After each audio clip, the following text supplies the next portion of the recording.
इंसानियत और जुर्म का पुराना नाता है। हमारे चारों ओर फैला जुर्म का मकर जाल। ऐसे में कौन का हो जाए शातिर का शिकार और किसके लिए जारी हो जाए मौत का फरमान। इतना नहीं, मिटा दिए जाते हैं जुर्म के सारे सबूत। जुर्म दर जुर्म, कत्ल दर कत्ल जारी है अपराध की दुनिया का काला कारोबार। लेकिन हम आपको सच दिखाएंगे, क्योंकि गुनाह कहीं भी कभी भी किसी के हाथों हो सकता है। नमस्कार, मैं हूं सौरभ त्रिपाठी और आप देख रहे हैं गुनाह।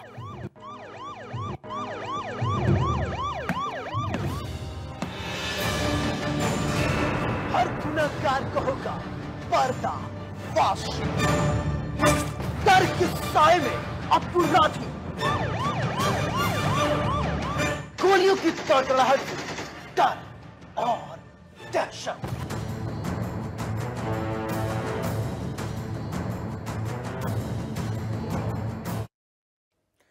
6 फुट लंबा रोबीला कद, बदन पर पुलिस जैसी खाकी वर्दी पहने, एक हाथ में अमेरिकन सेल्फ लोडिंग राइफल और दूसरे हाथ में लाउड स्पीकर और मूंछों पर ताव देते हुए एक शख्स जब चंबल की वादियों में उसकी आवाज गूंजती थी, तो एक ऐसा वक्त था जब इस चेहरे पर और नाम से लोग थरथरा उठते थे।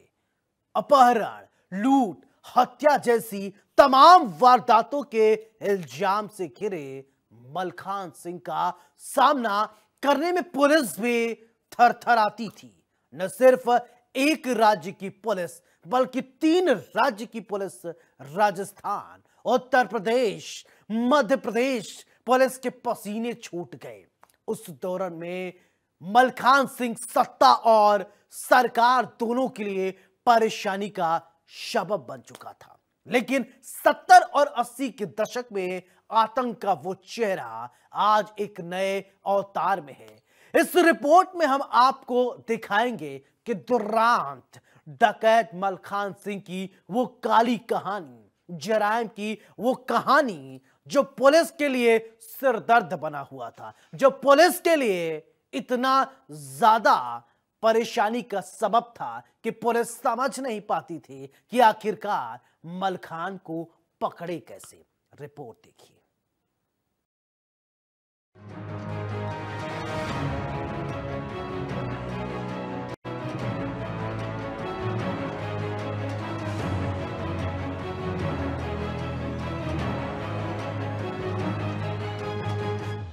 बंदूक की तड़तड़ाहट से गूंज उठता था चंबल। बेहड़ के राजाओं में शामिल एक और डाकू का नाम, जिसे सुनकर हर कोई शिहर जाता था। खुद को बागी कहलाना तो पसंद था, लेकिन जब वो चंबल की गलियों से गुजर जाए तो बच्चा बच्चा कोने में दुबक कर बैठ जाता था कि कहीं डाकू मलखान सिंह तो नहीं आ गया। बेहड़ के राजाओं में एक ऐसा नाम भी शुमार है जिसको सुनकर हर कोई सिहर जाया करता था।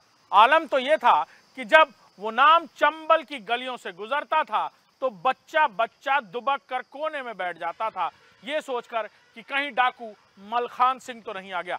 जी हाँ, मलखान सिंह, जिसकी शुरुआत गांव की आम जिंदगी से हुई। कहा जाता है ना, जर जोरू जमीन किसी को बनाने और संवारने के अलावा किसी की जिंदगी बदलने में भी बहुत बड़ा रोल निभाती है। ऐसा ही कुछ हुआ। गांव में मलखान सिंह हंसमुख और बोलचाल सबसे रखने वाला, गलत बात पर सवाल जवाब करने वाला और आवाज उठाने वाला। ऐसे में गांव के सरपंच की तरफ से गांव की एक जमीन पर जबरन कब्जा करना मलखान सिंह को नागवारा गुजरा। शुरुआत में मलखान सिंह ने जब ग्राम प्रधान का विरोध किया तो अंजाम हुआ पुलिसिया जोर जबरदस्ती। पुलिसिया अत्याचार के खिलाफ आखिरकार मलखान सिंह ने कई बार आवाज उठाई और एक वक्त ऐसा आया कि उसने तय कर लिया कि अब बंदूक उठाए बिना ये काम नहीं हो पाएगा। और फिर जब मलखान सिंह ने बंदूक उठाई तो पूरा चंबल गोलियों की तड़तड़ाहट से गूंज उठा। मलखान सिंह के डाकू बनने का कारण पुलिसिया अत्याचार था। जुल्म और पुलिसिया रवैये से तंग आकर मलखान सिंह ने अपने हाथों में बंदूक तो उठा ली थी, लेकिन उसका अंजाम क्या होगा ये वो भी नहीं जानता था। वो कहते हैं ना कि जड़ जोरू और जमीन ही किसी को बिगाड़ने और बनाने संवारने का हुनर रखते हैं। तो यहाँ पर भी ठीक वैसा ही हुआ। पहले तो मलखान सिंह के गांव के दबंगों ने जब मनमानी शुरू की तो उसने जवाब दिया, जिसके चलते उसे कुछ दिन के लिए जेल भी जाना पड़ा। ऐसे में जब मलखान सिंह ने बंदूक उठाई तो पूरा चंबल गोलियों की तड़तड़ाहट से गूंज उठा। कहा जाता है कि गांव बिलाव के सरपंच कैलाश नारायण पंडित से मलखान सिंह की दुश्मनी ही उसके डाकू बनने का कारण रही। मलखान अपने गांव बिलाव में एक छोटे से स्थानीय मंदिर से जुड़ी कुछ भूमि पर कैलाश के अतिक्रमण से नाराज था। इसी जमीन को लेकर हर बार दोनों के बीच टकराव भी देखने को मिलता था। बात सिर्फ लड़ाई झगड़े तक सीमित नहीं थी, बल्कि अब पुलिस ने इस पूरे मामले में दखल देना शुरू कर दिया था। महज 17 साल की उम्र में उन्होंने गांव के लोगों को इस बात के लिए जागरूक किया कि मंदिर की जमीन पर जबरन कब्जा किया जा रहा है, जो कि गलत है। जब इस बात की भनक सरपंच कैलाश नारायण पंडित के कानों तक पहुंची तो उन्होंने अपने रसूख का इस्तेमाल करते हुए मलखान सिंह को हवालात की हवा खिलाई और पुलिस के हाथों पिटवा दिया। लेकिन पुलिस की पिटाई से भी मलखान का हौसला कम नहीं हुआ। विरोध किया तो जाना पड़ा जेल। थाने से लौटने के बाद एक बार फिर से मलखान सिंह ने कैलाश नारायण पंडित का विरोध करना शुरू कर दिया। मलखान समझ गया था कि बाहुबली कैलाश नारायण के सामने वो टिक नहीं पाएगा, इसीलिए उसने पंचायत चुनाव में भागीदारी करने का निर्णय लिया। मलखान सिंह के पंचायत चुनाव में दिलचस्पी की खबर जब कैलाश नारायण पंडित को लगी तो कैलाश नारायण पंडित ने एक बार फिर अपने राजनीतिक रिश्तों का इस्तेमाल करते हुए पुलिस तक इस बात की सूचना पहुंचाई कि मलखान सिंह डकैतों का मुखबिर है और गांव में रहकर डकैतों के लिए मुखबरी करता है। फिर क्या, मलखान सिंह को पूरे गांव के सामने पुलिस ने गिरफ्तार कर कुछ दिन मलखान सिंह को जेल में रहना पड़ा। मलखान सिंह का जब जेल से बाहर आना हुआ तो उस दौरान कैलाश नारायण पंडित के एक रिश्तेदार की हत्या हो गई। इस हत्या के आरोप में मलखान सिंह का नाम भी शामिल कर दिया गया और मलखान सिंह को फिर से जेल हो गई। बीहड़ का किया रुख बने डकैत। जमानत मिलने के बाद जब मलखान सिंह बाहर आया तो समझ गया कि कैलाश नारायण पंडित का सामना करना इतना आसान नहीं। इसके बाद मलखान सिंह ने अपना घर और गांव छोड़ दिया और कुछ रिश्तेदारों के साथ मिलकर बीहड़ का रास्ता अख्तियार कर लिया। गिरोह चलाने के लिए हथियारों की जरूरत थी, इसलिए मलखान सिंह ने पहले तो छोटे मोटे अपहरण की और जो पैसा फिरौती की रकम से मिला उस पैसे से हथियार खरीदना शुरू कर दिया। मलखान सिंह की गैंग में थे 100 सदस्य। धीरे धीरे मलखान सिंह के गिरोह में सदस्यों की संख्या बढ़ती गई। 70 के दशक में मलखान सिंह का गिरोह इतना बड़ा हो गया कि उसमें तकरीबन 100 सदस्य शामिल हो गए। उन दिनों मलखान सिंह का गिरोह चंबल में सबसे बड़ा गिरोह था। मलखान सिंह महिलाओं की बहुत इज्जत किया करता था। मलखान सिंह का ये व्यवहार देख गिरोह के अन्य सदस्य भी महिलाओं को सम्मान देने लगे। बीहड़ों में एक फरमान भी जारी किया गया कि हर कोई महिलाओं की इज्जत करेगा और महिलाओं के साथ रेप करने वालों को चौराहे पर गोली मार दी जाएगी। ग्रामीणों की मौत सरपंच बच निकला। मलखान सिंह ने इस दौरान अपने दुश्मन पर भी हमला किया। मलखान सिंह ने बिलाव गांव में घुसकर कैलाश नारायण पंडित पर गोलियां दागी। गोलियां लगने के बावजूद कैलाश नारायण पंडित की जान बच गई, लेकिन उनके साथ में मौजूद अन्य ग्रामीण की मौत हो गई। मलखान सिंह का बदलाव पूरा नहीं हुआ तो मलखान सिंह बीहड़ में अपनी ताकत बढ़ाने में जुट गया। बिलावल गांव के कैलाश नारायण पंडित जो उस वक्त प्रधान थे, कहा जाता है कि उसकी और मलखान सिंह की दुश्मनी ही मलखान सिंह को डाकू बनाने की मुख्य वजह बनी। कहा जाता है कि उस वक्त गांव में एक मंदिर था और उस मंदिर के आसपास की जमीन पर कैलाश नारायण पंडित ने कब्जा कर लिया।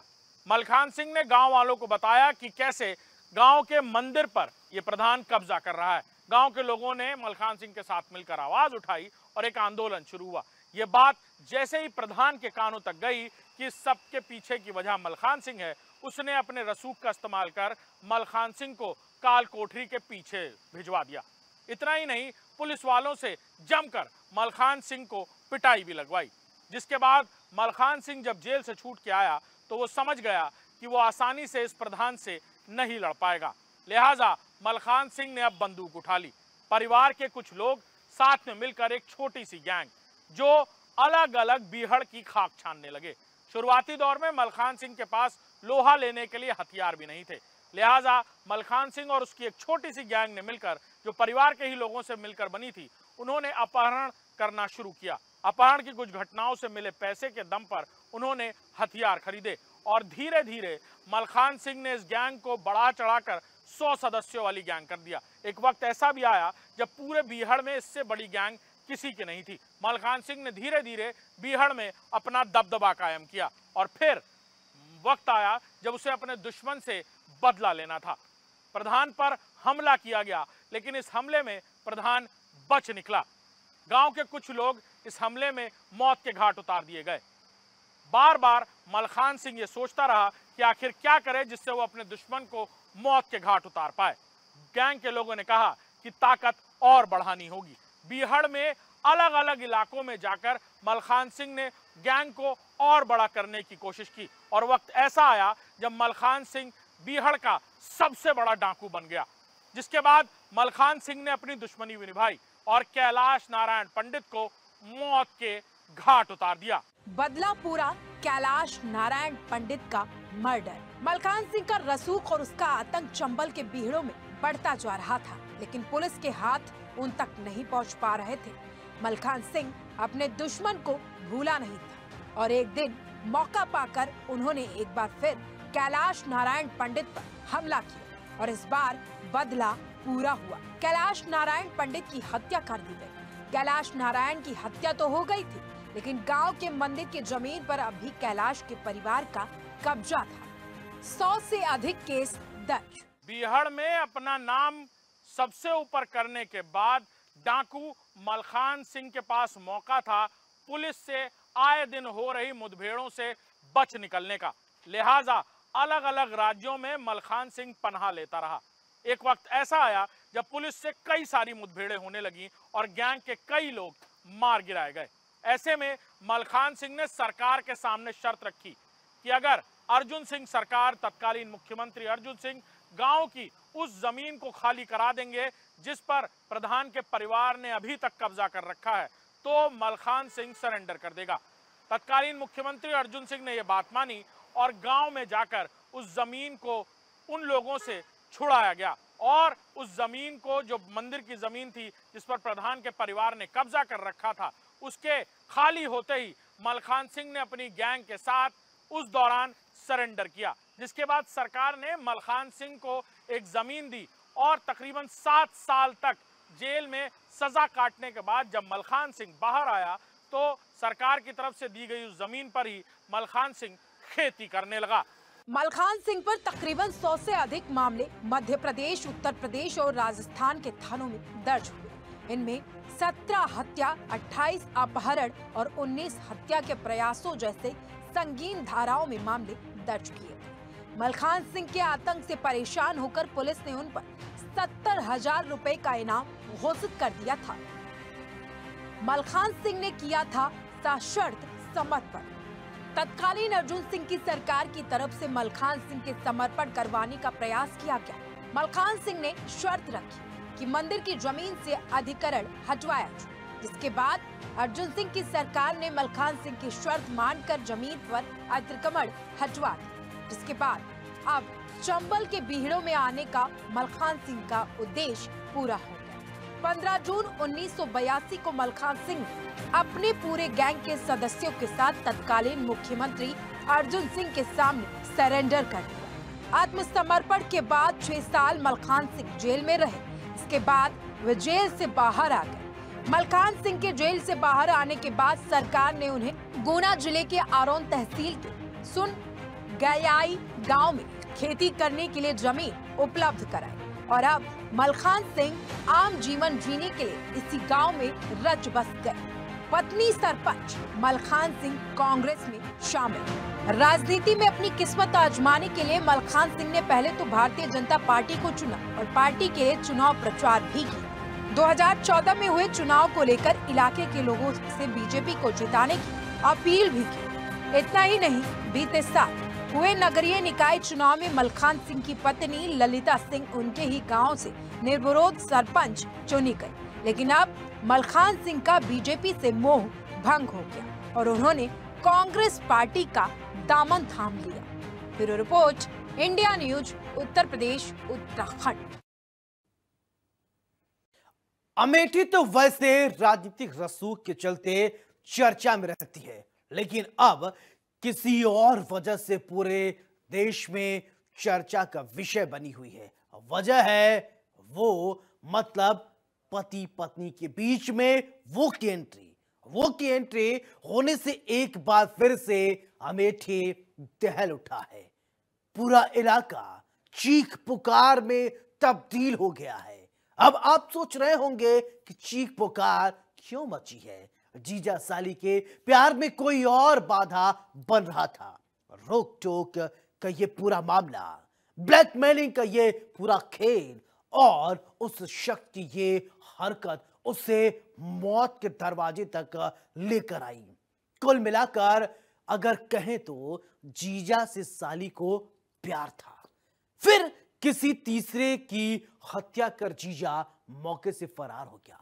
इस पूरी कहानी को देखिए और समझिए लोग समाज को क्या संदेश देना चाहते हैं। गुनाह के अंधेरे में ये किस तरीके से गुनाह के दलदल में ये धंसते जा रहे हैं और हमारे समाज के लिए ये सिर्फ और सिर्फ बदनुमा दाग से ज्यादा कुछ भी नहीं है। ये रिपोर्ट देखिए और समझिए। अमेठी का संग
एक वीडियो ने ले ली जान, रिश्ते हुए शर्मसार, हवस और बदले की आग में बुझ गया घर और परिवार।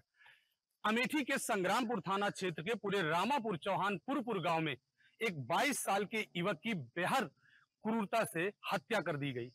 इस हत्याकांड में न सिर्फ पूरे इलाके को हिलाकर रख दिया, बल्कि इंसानी रिश्तों को भी भरोसे के गहरे सवालों में लाकर खड़ा कर दिया।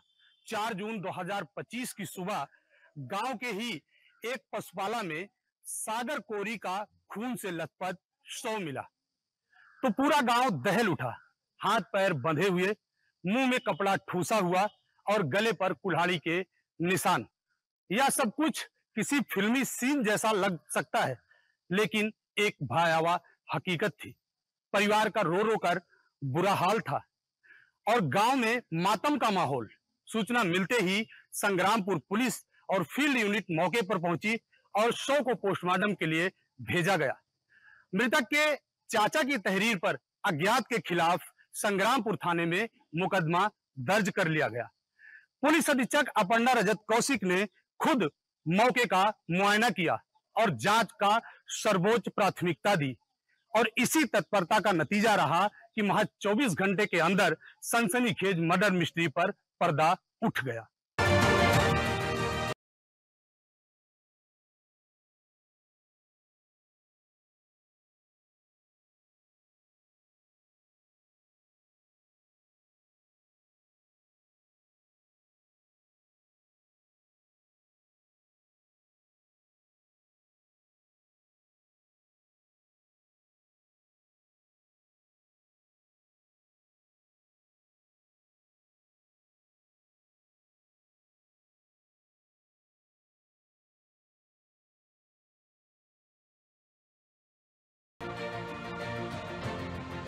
मुख्य अभियुक्ता कुमकुम को गिरफ्तार कर लिया गया है, जिसने पूछताछ में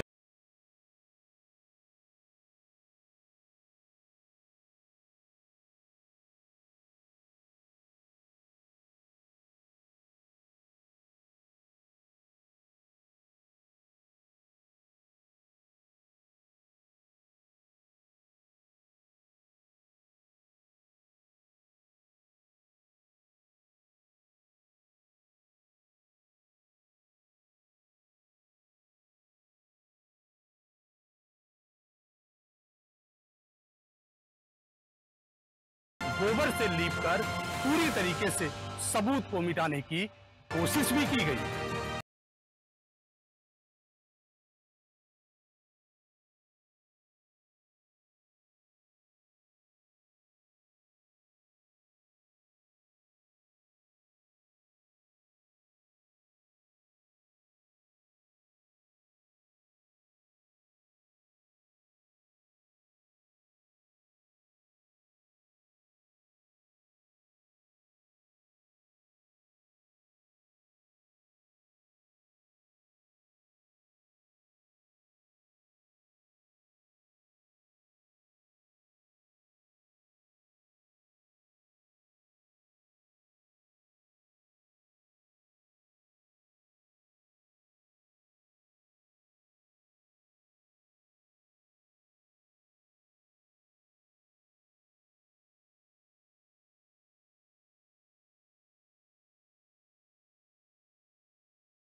कितना भी शातिर क्यों ना हो, कानून अपने शिकंजे में जकड़ ही लेता है। योगी फोर्स उसे पकड़कर सलाखों के पीछे ही पहुंचाती है, चाहे गुनाह करने वाला 7 परतों के अंदर क्यों ना छिप जाए। योगी फोर्स उसे पाताल से भी खोद निकालती है। Bureau report, India news, Uttar Pradesh, Uttarakhand. हमारा मकसद आपको डराना नहीं है, आपको बताना है समाज में किस तरीके से जराइम की काली कहानी बुनी जा रही है। कल फिर मिलेंगे कुछ और काली कहानियों के साथ। तब तक दीजिए अपने दोस्त सौरभ त्रिपाठी को इजाजत। लेकिन चलते चलते दोस्तों एक गुजारिश, सावधान रहें, सुरक्षित रहें, अपना अपने परिवार का बहुत ख्याल रखें। नमस्कार।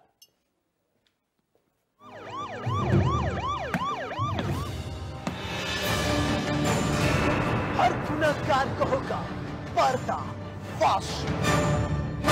डर के साए में अपराधी गोलियों की तड़तड़ाहट, डर और दहशत।